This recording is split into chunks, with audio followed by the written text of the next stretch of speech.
Hi students, today let's study about lenses. A lens is a transparent medium bound by two surfaces.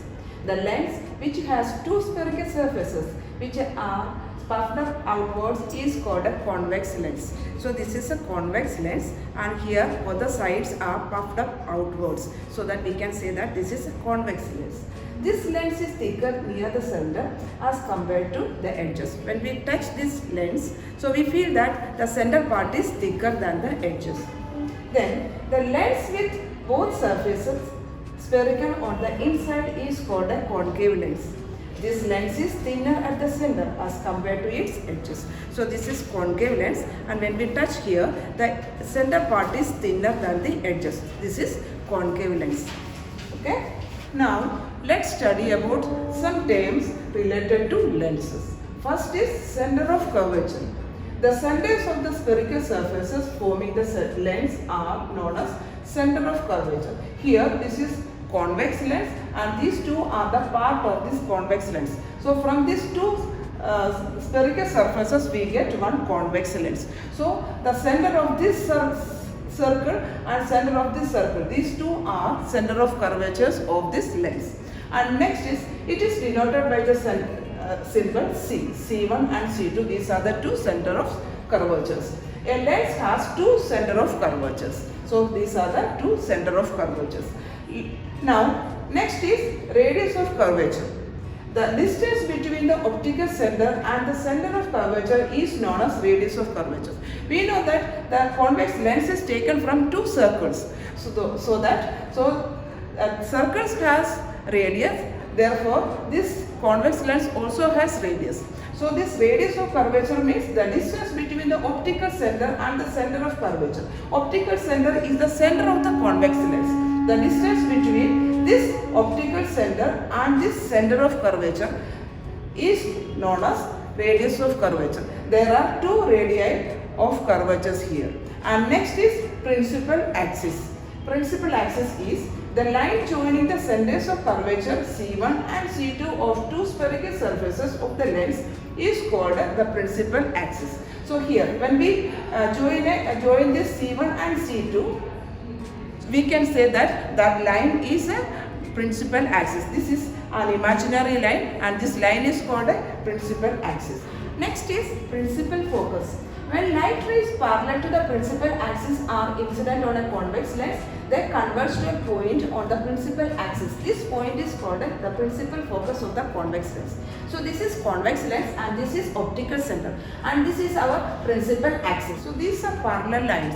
So these parallel lines are light rays. So these light rays are incident on this convex lens. After refraction, see these lines, these refracted rays are converging at one point. So this point is called a principal focus. So this is denoted by the letter F. So here in the case of a convex lens, all these incident rays are after refraction, refracted rays are converging at one point. Therefore, we can say this convex lens is a converging lens. Why? These refracted rays are converging at one point. So that point is known as principal focus, and this principal focus is lying on this principal axis. And in the case of a concave lens, so here see, after refraction, refracted rays are not converging here. So these refracted rays are diverging. They are not converging at one point. So that we can say in the case of a concave lens, after refraction, refracted rays are diverging. Therefore, this concave lens is known as diverging lens. So we hear convex lens is a converging lens, and a concave lens is a diverging lens. Is about a ray diagram. Ray diagram means we can understand the nature of the image, size of the image, and the position of the image using this ray diagram. So to draw this ray diagram, we have to follow three rules. So first rule is, if the incident ray is parallel to the principal axis, after refraction, this refracted ray will pass through the principal focus.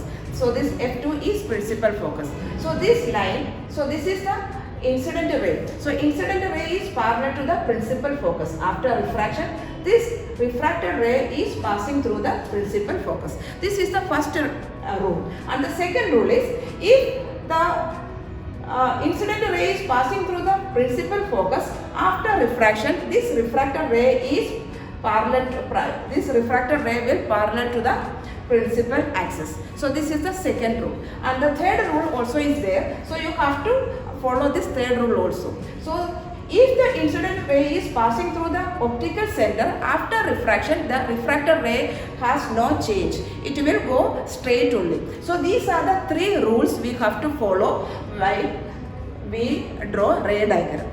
So far we study about some properties of convex lens and a concave lens. So using the property of convex lens and concave lens, we can use these lenses in our daily life also. So what are the uses of this convex lens and concave lens? So uses of convex lens is they are used in microscope, camera lens, projectors, magnifying glass and a telescope. So in all these areas we are using convex lens, and a concave lens is used in binoculars, telescopes, eyeglasses and a flashlight. So we have studied concave lens, convex lens is a converging lens and a concave lens is a diverging lens. So based on that property we are using these two lenses in our daily life also.